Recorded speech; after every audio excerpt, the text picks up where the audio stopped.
Today we're going through neck pain and especially what postures and exercises you need to do when you've got neck pain if you've been, say, sitting for too long or sitting in a non-ideal environment like a bad workstation environment. Perhaps it's a setup at home that's not so good. And it's also for those people who have got disc problems like a disc bulge or a disc herniation in their neck. Going through the do's and don'ts, and this is especially for one of my followers on Instagram who asked, what do I do for neck disc herniations? What are the do's and don'ts I do for that? So we're going to cover some of that today. We're going to cover a bit of posture, cover a bit of exercises, and what you should be looking at doing throughout the day. Let's look at your posture first. So in a setup, say, and this happens mostly at computers, but it does happen in other jobs and other types of industries, but if you're one of those people who is sort of desk bound or you've got a workstation, and if you're working at home, sometimes it's not ideal because it's not your work office environment. One of the main causes of disc problems, is genetics and family history. But the biggest environmental cause is your posture and sitting. And what I mean by that is when you sit and you sit for a long period of time, so this is sustained sitting and a sort of environment that is forcing you into one thing that you're looking at, what tends to happen is you go from a good posture, if you start off like that, and then you end up slumping at the lower back. Like you'll sit your lower back into the chair. Hey, it feels normal, but what happens is that makes your upper body come forward. And if you notice, my head's gone forward. So instead of being upright, where my head is up like a plumb line in line with my body, it's actually gone forward. Now there's two things that happen with that.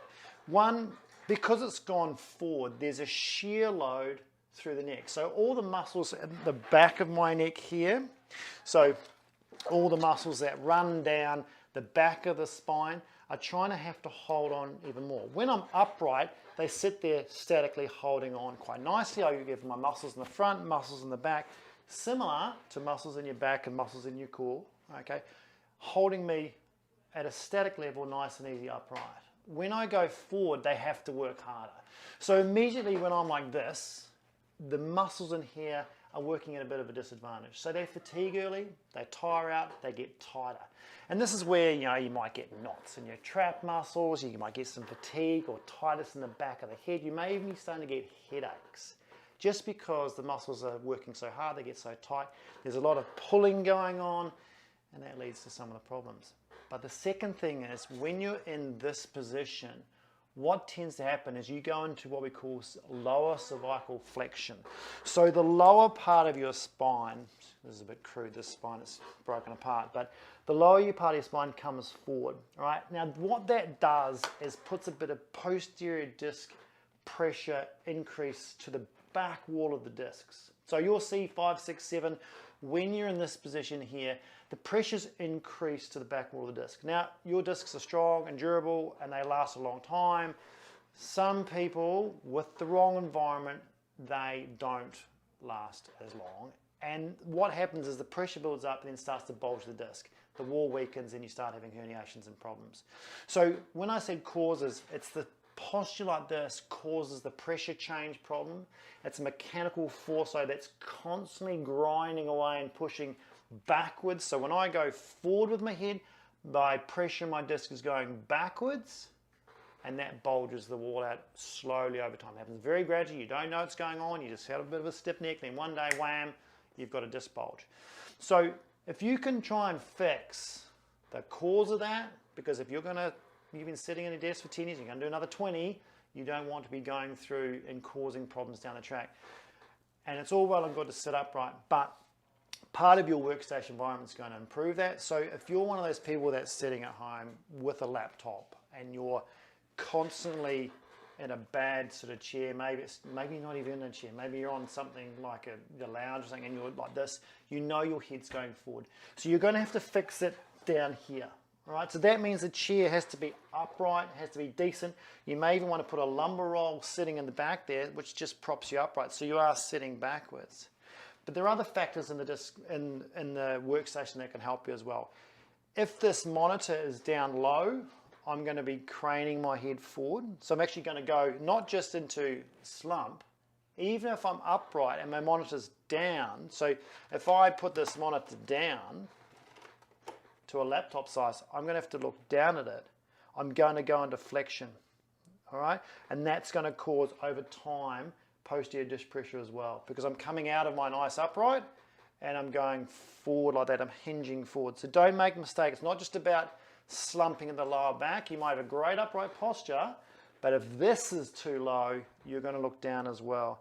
Now, if you do both at the same time, if you slump here and look down, you can imagine what problems you're going to start happening, all right? So fix this. I get people to either just get a monitor for a start because they've got a laptop. Get a monitor, all right? Get it up, get it high, or put their laptop up and get a plug-in keyboard, whatever suits. The other thing too is when you're working on something, this keyboard needs to be here so I can stay back. If it's forward, like if you go, oh, I'm just going to do something here and write something down, and then you leave your keyboard there, all of a sudden you're doing this. Okay, so you go from that position. So you want to go, nah, put that back. Little things like that made a massive difference to your posture and your setup, and that's half the fix. You know, we talk about exercises for the necks. Just getting that right is half the battle and 50% of fixing it. The other stuff you can do during the day, and that's where it comes into exercise. So I hope that makes sense about what you've got to do posture.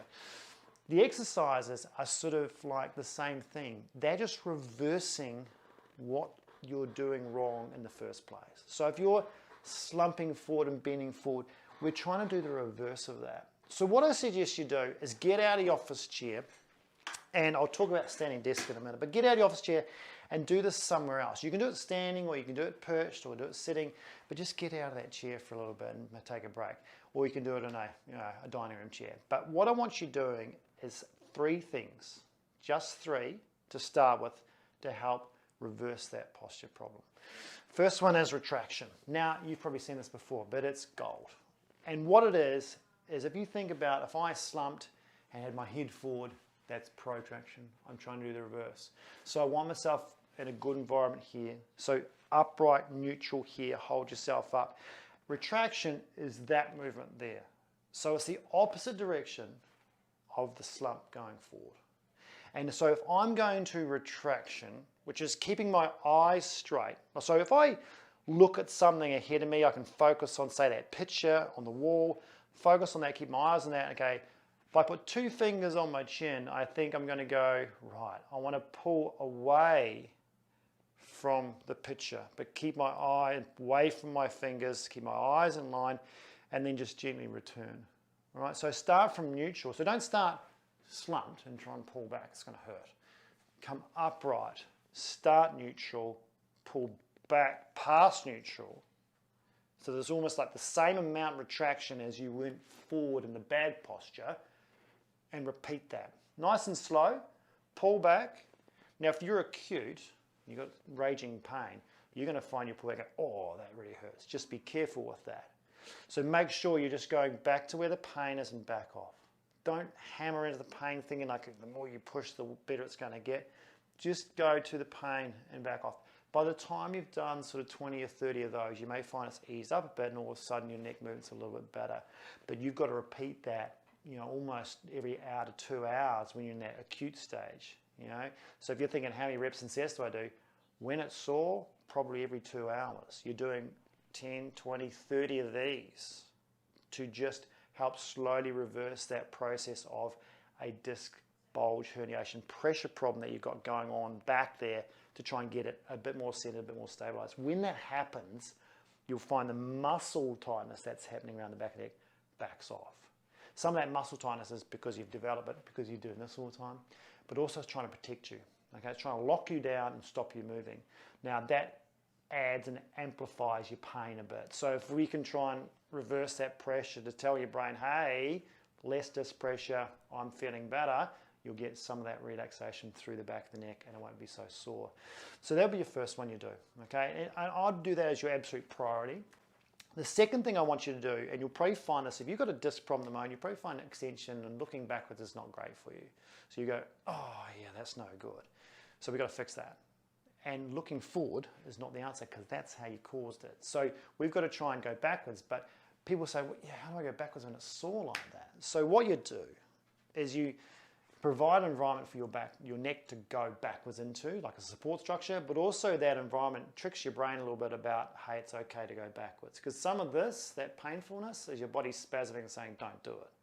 So if you put your hands around the back of your neck, this is called cervical extension. So you find that bony point, that big bump you've got there. Some people got a small bump, some people like me have got a big bump around my T1.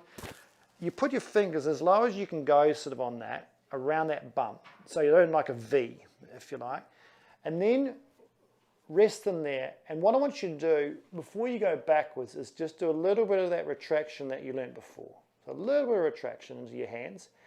And then you'll find you can go backwards, and then you can rest your head in your hands. And you'll find you can go back quite a long way because you've got the support here. And then you return and then back to neutral. Start again. Little chin in, little retraction, slowly hinging backwards at your hands and rest your skull in your pinkies, if you like. So you're resting it in this part here. You're resting the skull in that. And because you've got that support there, you're never going to go too far. Your muscles can relax because you know there's a support there. It's like bending backwards and knowing there's something there to catch you. All right, so that is really helpful. Plus it provides a bit of a block to go too far. You'll find you get way more movement with less pain or with no pain with that. Now, if you can repeat that, so if you're going repetition slowly, very slowly, that's not fast ones, it's just real slow. Again, what you're doing the opposite of flexion, opposite of going forward all the time.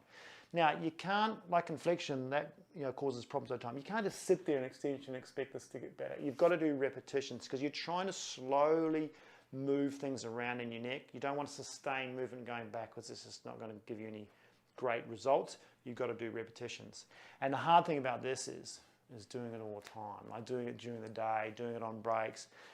It takes a while, it takes days and weeks to get it better, but you've got to start somewhere. And trust me, if you trust the process of doing these repetitions, it will start improving if the problem is coming from you doing all this sort of stuff, okay? So retractions first, retraction extension is your second one in sitting. Then I want you to go for your rotation because the rotation, just like in the lumbar spine, the rotation really helps these disc type problems. So I would be going for standing upright again or sitting upright and doing a rotation but retraction first. So little retraction and then very robotically looking around to one side. And you may find that this is where people have pain on one side more than the other. So they might go, okay, when I get around to there, and then I feel that pain zapping down into my trap or down my medial border of my scapula, and they feel like there's something wrong with their rhomboids or they're tight down there. It's probably pain referral coming out of your neck and going into your rhomboids. So rule is, if you can go to the painful side first and get that cleared first, rather than the non-painful side. So if my pain was sort of off to the right, I'd be going, okay, chin in, rotate around, feel that tightness kicks in, and then use this hand here. It's almost what we call a pistol grip. It's fingers on your chin, and I want you to look around over your shoulder and push it to where the pain is, and slowly back off.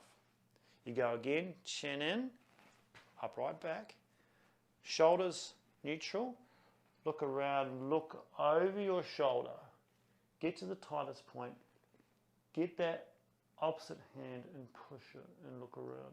So what you're trying to do is stretch that into rotation and get back your rotation range. Get your movement back, loosen your joints up, then you'll find things back off a bit. Push it too hard, it's going to get too sore. But that movement, one, it helps your whole movement of your upper spine, reduces disc problems. But again, when I talked about this, the opposite of things, when you're at your desk, you're just motionless, sitting, not rotating. So if you're not rotating, this is rotating. So this is movement. Joints love movement. So you're just trying to get that spine moving from being such a sedentary, static posture like that. So those are my sort of three that I would start with: retraction, extension, and rotation. And then from there, you can work on other things like strength, side flexion, all sorts of scapular work, other things. But they're your sort of almost like your first aid. one more thing, what I would try and do is, you know, I'm a big advocate of standing desks for people who have problems sitting. Now, people say like, oh, well, I don't have a standing desk at home. Try and get at least something like a kitchen bench. Remember, your office desk is 700, usually 700 high. That's fine for when you're sitting down, okay? Your kitchen bench, usually, not your kitchen table, your kitchen bench, is usually about 1 meter high. Now that's fine for short people, but for tall people, it's still not high enough. So when I'm at here, I can't have my keyboard down here, and I certainly can't have my laptop down there, because that's even worse, right? One, I am standing upright, but the neck position I have to get to look down at something is terrible. So even if I have my laptop or monitor up on a bit of box, I'm still looking down. I have to have that here. So if you look at me, I'm 6 foot. This is where I need to have the top of my monitor at my eye height. So imagine how high that has to be. But if you can get that set up, I mean, obviously get a standing desk, but if you can't organize that, you've got a small apartment, you've just got a kitchen bench, just get your keyboard up on something, couple of boxes, get your monitor up on something safe and sturdy and have it there. And that's where you might have, you just plug in your laptop and have that there, and then you can spend half the time standing there, half the time sitting down there, okay? But when you're standing, you don't have to worry about the slump part. So remember we talked about how, like, in here, if you slump, then that's bad for you, okay? It's hard to hold yourself upright. When you're standing, you can't really slump for very long, okay? You can't do that. So you're more likely to have your head back in a good position, but stops this part.